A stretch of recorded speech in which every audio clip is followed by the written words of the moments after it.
মেধা পাচার রোধ করে মেধার বিকাশ, মেধা লালন করে আমরা ভবিষ্যৎ চ্যালেঞ্জ মোকাবেলা করতে চাই একসাথে।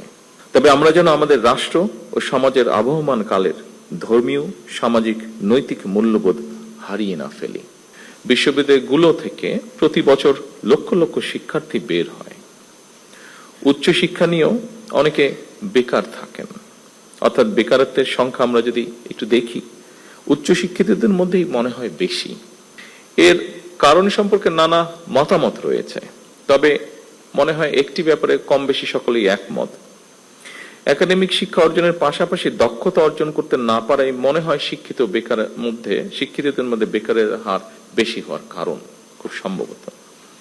এবং সেজন্যই বর্তমান সরকার মনে করে প্রাথমিক সিলেবাস থেকে শুরু করে উচ্চতর পর্যায় পর্যন্ত আমাদের শিক্ষা কারিকুলামগুলো একটু নতুনভাবে সাজানো বোধহয় এখন সময়ের দাবি। নৈতিক মূল্যবোধ সম্পন্ন কর্মসূচি শিক্ষা ছাড়া বেকারত্ব নিরসন মনে হয় খুব সম্ভবত সম্ভব হবে না। সময়োপযোগী শিক্ষা কারিকুলাম ছাড়াও বৈশ্বিক প্রতিযোগিতায় টিকে থাকা মনে হয় সম্ভব নয়। এ কারণেই বর্তমান সরকার একাডেমিক সিলেবাসকে সময় উপযোগী করার কাজ এর ভিতরেই হাতে নিয়েছে। সম্মানিত শিক্ষকবৃন্দ, সম্মানিত গবেষকবৃন্দ, বিশেষ করে উচ্চশিক্ষা ব্যবস্থাকে সময় উপযোগী করতে বর্তমান সরকার অ্যাপ্রেন্টিসশিপ, ইন্টার্নশিপ এবং ইন্ডাস্ট্রি একাডেমি এটার সহযোগিতা বাড়ানোর জন্য চেষ্টা বা উদ্যোগ গ্রহণ করছে। প্রাথমিকভাবে বিভাগীয় শহরগুলোতে অবস্থিত বিশ্ববিদ্যালয়ের সঙ্গে স্থানীয় শিক্ষা ও ব্যবসা প্রতিষ্ঠানের সম্পর্ক স্থাপন করার এই কার্যক্রম শুরু করার উদ্যোগ সরকার নিচ্ছে, যার ফলে আমরা মনে করি শিক্ষার্থীগণ পুঁথিগত বিদ্যা অর্জনের পাশাপাশি হাতে কলমে শিক্ষা লাভ করে শিক্ষার্থী অবস্থাতেই কর্মদক্ষতা অর্জন করতে সক্ষম হবেন। ফলে শিক্ষা জীবন শেষে সম্ভবত তাকে আর বেকার থাকতে হবে না। কলেজ এবং বিশ্ববিদ্যালয়ে ইনোভেটিভ বিজনেস আইডিয়া বাণিজ্যিকরণ করতে প্রতিযোগিতামূলক প্রক্রিয়ায় সিড ফান্ডিং বা ইনোভেশন গ্রান্ট প্রদান, এটারও আমরা উদ্যোগ নিচ্ছি এবং এর উদ্দেশ্য ক্যাম্পাস থেকেই ব্যবসায়িক উদ্যোক্তা তৈরি করা। ফলে এই উদ্যোক্তারা নতুন এবং সৃজনশীল ব্যবসায়িক ধারণা বাস্তবায়ন করে দেশের অর্থনীতিতে নিশ্চয়ই অবদান রাখতে সক্ষম হবেন। শিক্ষার্থী থাকা অবস্থায় কর্মদক্ষতা অর্জনের ফলে এমনও হতে পারে একজন শিক্ষার্থী চাকরির জন্য অপেক্ষা না করে নিজেই একজন উদ্যোক্তা হিসাবে বরং আরো কয়েকজনের কর্মসংস্থানের ব্যবস্থা করতে সক্ষম হবেন।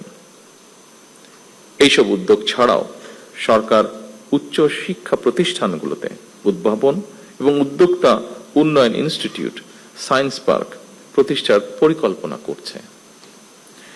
দেশি বিদেশি প্রতিষ্ঠানের সাথে অংশীদারিত্বের ভিত্তিতে বিশ্ববিদ্যালয়গুলোতে বিজ্ঞান মেলা, innovation fair, product sourcing fair সহ এ ধরনের শিক্ষা ও দক্ষতা বিষয়ক আয়োজনকে উৎসাহিত করার পরিকল্পনা আমরা নিয়েছি। শুধু উচ্চশিক্ষার ক্ষেত্রেই নয়, স্কুল পর্যায় থেকেই সরকার শিক্ষা কারিকুলামে কারিগরি এবং ব্যবহারিক শিক্ষা বাধ্যতামূলক করার পরিকল্পনা গ্রহণ করেছে। বিশ্ব এখন চতুর্থ শিল্প বিপ্লবে পা দিয়েছে।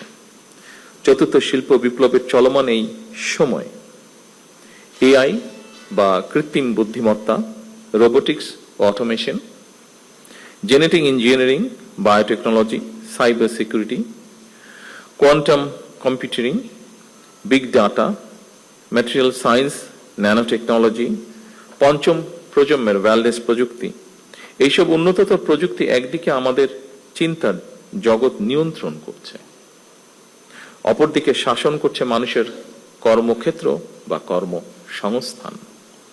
এর ফলে নিত্য নতুন প্রযুক্তির ব্যবহার একদিকে প্রথাগত চাকরির বাজারে বেকারত্ব হয়তো বাড়াচ্ছে, অন্যদিকেও আবার তৈরি করছে নিত্য নতুন ভিন্ন ধরনের কর্মসংস্থান। শিক্ষা কেবল স্কুল, কলেজ কিংবা বিশ্ববিদ্যালয় গণ্ডিতেই সীমাবদ্ধ নয়। বর্তমানে জ্ঞান চর্চা কেবল একটি নির্দিষ্ট বিষয়ে আবদ্ধ নয়, বরং আমরা দেখি ডাটা সায়েন্স সাথে বায়োলজি বা ইঞ্জিনিয়ারিং এর সাথে হয়তো সমাজ বিজ্ঞান এর একটা বন্ধন রয়েছে। এই সংযোগের ফলেই জ্ঞানের সীমানা প্রতিনিয়ত প্রসারিত এবং গতিশীল হচ্ছে, এবং এই পরিবর্তনের গতি প্রকৃতির সঙ্গেই আমাদের নিবিড় সম্পর্ক থাকা অবশ্যই জরুরি বর্তমান অবস্থায়।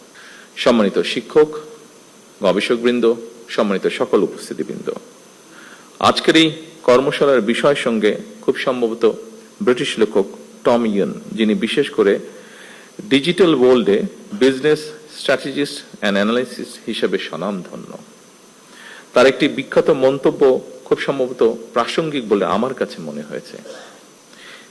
তিনি বলেছেন, বিশ্বে বহুল ব্যবহৃত ট্যাক্সি কোম্পানি উবারের নিজের কোনো ট্যাক্সি নেই। বিশ্বে অপ্রতিদ্বন্দ্বী সোশ্যাল মিডিয়া ফেসবুক নিজে কোনো কন্টেন্ট তৈরি করে না। বিশ্বের সবচেয়ে বড় আবাসন প্রোভাইডার এয়ারবিএনবির নিজেদের কোনো রিয়েল এস্টেট বা অ্যাসেটস নেই। অর্থাৎ ইনোভেটিভ আইডিয়া দিয়ে তারা যার যার ক্ষেত্রে বিশ্ব শাসন করছে। এই প্রতিষ্ঠানগুলোই মূলত একটি স্মার্ট ইন্টারফেস।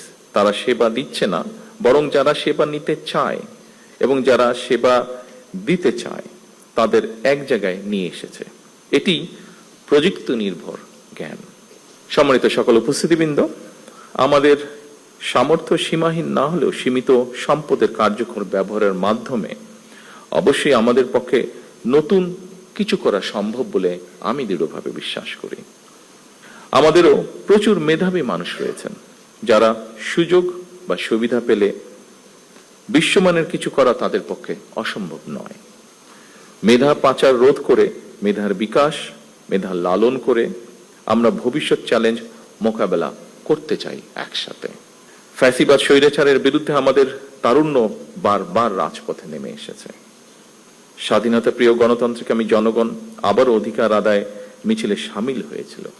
এভাবে দীর্ঘ ১.৫ দশকের বেশি সময় হাজারো প্রাণের বিনিময়ে বাংলাদেশে একটি গণতান্ত্রিক সরকার বর্তমানে প্রতিষ্ঠিত হয়েছে। জনগণের কাছে দায়বদ্ধ এই সরকার বর্তমান এবং ভবিষ্যৎ প্রজন্মের জন্য একটি নিরাপদ বাংলাদেশ বিনির্মাণের কাজ শুরু করতে চায়। বর্তমান গণতান্ত্রিক সরকার একটি জ্ঞান ও মেধাভিত্তিক রাষ্ট্র এবং সমাজ গড়ার কাজও শুরু করতে চায়। জ্ঞান ও মেধাভিত্তিক সমাজ গঠনের মূল ভিত্তি হল এমন একটি পরিবেশ তৈরি করা যেখানে শিক্ষা, গবেষণা, মেধা, যোগ্যতা এবং সৃজনশীলতায় গুরুত্ব পাবে সর্বোচ্চ। সমৃদ্ধ ভবিষ্যতের সাথে প্রযুক্তিগত উৎকর্ষতার আমরা অবশ্যই আলিঙ্গন করব। তবে আমরা যেন আমাদের রাষ্ট্র ও সমাজের আবহমান কালের ধর্মীয়, সামাজিক, নৈতিক মূল্যবোধ হারিয়ে না ফেলি। আমি এ ব্যাপারে শিক্ষক, বুদ্ধিজীবী, সাংবাদিক, পেশাজীবী তথা সকল শ্রেণী পেশার মানুষের প্রতি সতর্ক এবং সজাগ থাকার বিনীত আহ্বান জানিয়ে আমার বক্তব্য এখানেই শেষ করছি। আল্লাহ হাফেজ। বাংলাদেশ জিন্দাবাদ।